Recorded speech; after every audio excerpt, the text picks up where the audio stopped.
Stay on freedom, walking and talking with my mind. Stay on freedom, hallelujah, hallelujah, hallelujah. All right.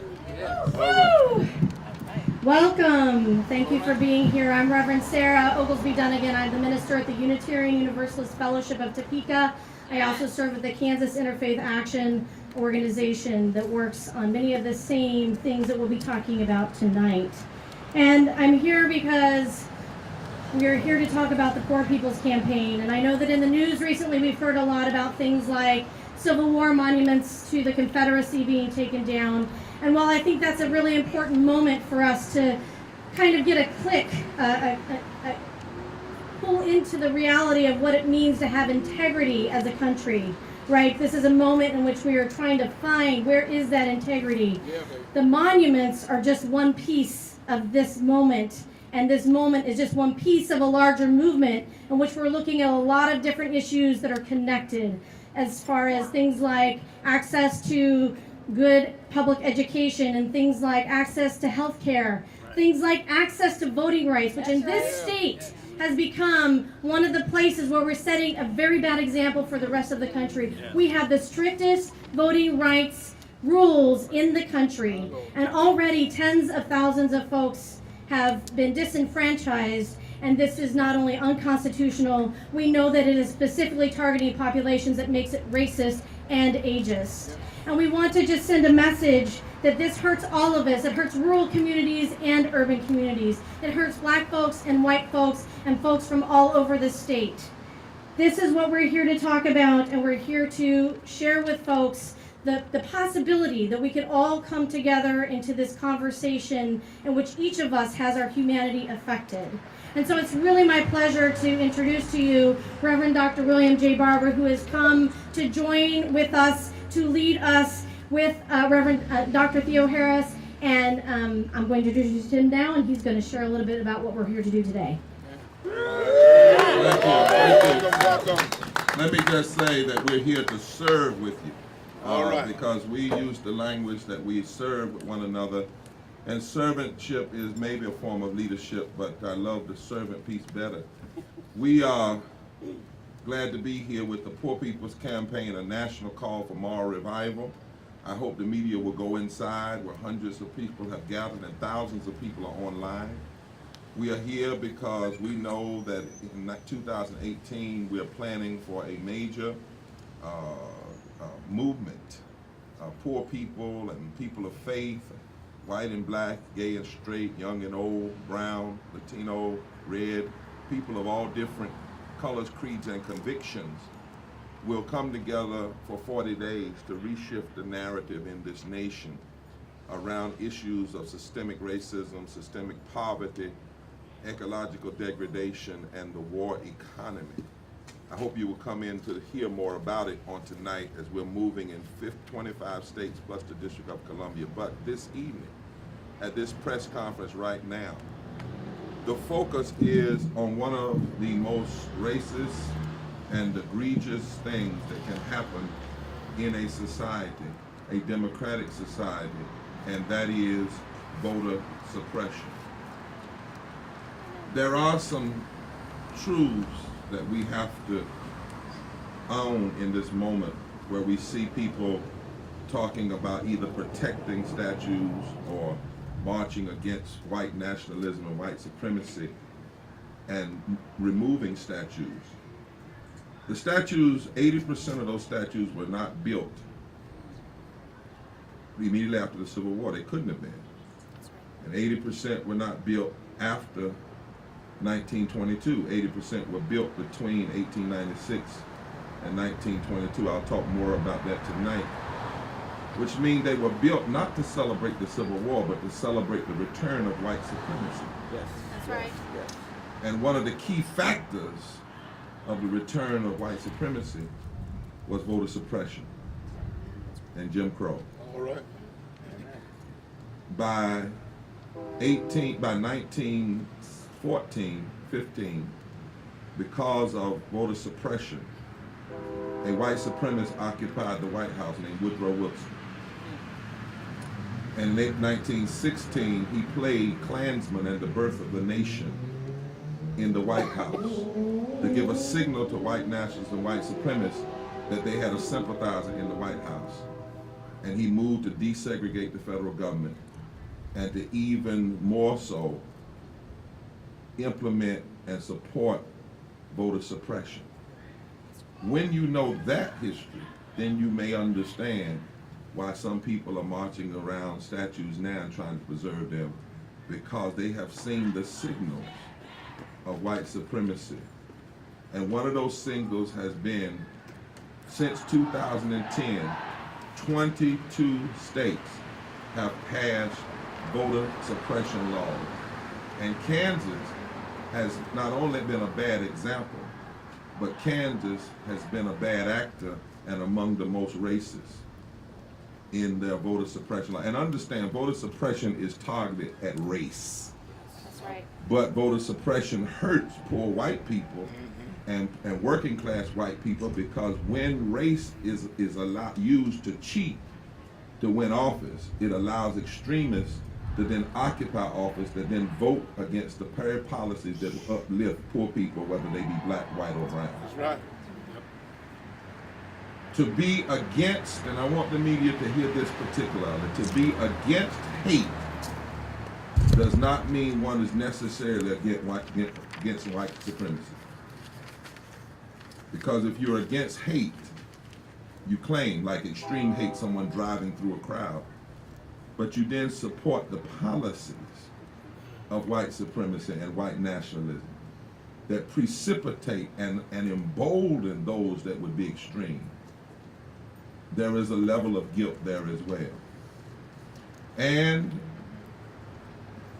your Secretary of State running for governor, Kris Kobach, has to be called out, along with the commission that Mr. Trump set up, that he asked him to lead, because he asked him to lead a fraudulent commission that's investigating a fraudulent claim, which is the whole idea of voter fraud.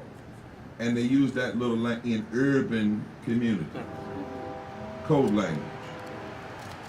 And what is so wrong about that commission, and why it lines up with white supremacy and white nationalism, is because the president and this commission and Mr. Kobach have denied proven voter suppression. That the courts, I come from North Carolina, and the courts just ruled 2 cases in North Carolina, intentional racism. Voter suppression is real. Voter fraud is a lie. And to promote the voter fraud and ignore the voter suppression that impacts black, brown people and poor white people is to further the agenda of white nationalism and white supremacy. Because one of the agendas of white supremacy is to roll back voting rights. It is to suppress voting rights. We come today, this pre-press conference before going inside, to say this commission should be decommissioned. That's right. All right. Say that. Kris Kobach and the chair and that commission should be decommissioned. And if we wanted to have a real commission in America, let's have a real commission that deals with proven voter suppression. That's right. 22 states have passed since 2010. Others have proposals. And what we want people to understand is that voter suppression is unconstitutional and it is immoral. That's right. It is unconstitutional because it violates the 14th Amendment and 15th Amendment. It is unconstitutional because even God wants people to have the right to vote. That's why he gives us free will. Yeah. That's why God gives free will. And voting rights were won by people bleeding and dying and suffering. And when you ignore voter suppression or participate in voter suppression or write laws that are suppressive to the vote, It is like going to the grave of the martyrs and desecrating them. It is to desecrate the martyrdom of James Reed, a white Unitarian who died during the Selma to Montgomery March. It is to desecrate the grave of Viola Woosa, who was killed an hour and a half, a white woman, after the Selma to Montgomery March. It is to desecrate Jimmy Lee. It is to desecrate Dr. King and Rosa Parks and all of those who fought to open up voting rights. If Mr. Trump really was serious, he would not read from a notes and denounce the extreme racism of someone driving through a crowd only. He would do that. All of us should do that. But if senators were serious about dealing with white supremacy and white nationalism, they would pass and restore fully the Voting Rights Act. That's right. That's right. That has been held up from being restored for more than 4 years. Now understand this and I'm through. Strom Thurmond, a white racist, a supremacist, only blocked the Civil Rights Act of 1957 for 24 hours. He filibustered for 24 hours. The Voting Rights Act has been gutted for 4 years. Yes. That's right. Ever since June 25th, 2013. What we also should say finally is that voter suppression impacts African Americans, brown people the most, either through suppressive access to the polls or through racist gerrymandering that packs and stacks black voters into districts to disable the ability of the black vote to join with the progressive white vote in other areas to elect more progressive candidates. The people who get elected through voter suppression and racist gerrymandering, which line up with the policy agenda of white nationalism and white supremacy, the people who get elected that way end up hurting white people more than black. That's not often talked about. Because if you look at a map right now and look at all the states where there's been voter suppression, those same states have the highest rate of poverty. Yeah. And the highest number of politicians who vote against the policies that would help the poor. Those states have the highest need for living wages and the highest lack of living wages. Those states have the highest denial of Medicaid expansion. And in those states, if Medicaid expansion had been expanded, more white people in raw numbers would have been helped than black people. Those states have the highest number of attacks on the LGBT community. Wherever you have voter suppression, people get elected that are more adverse to the LGBT community, more adverse to the Latino community.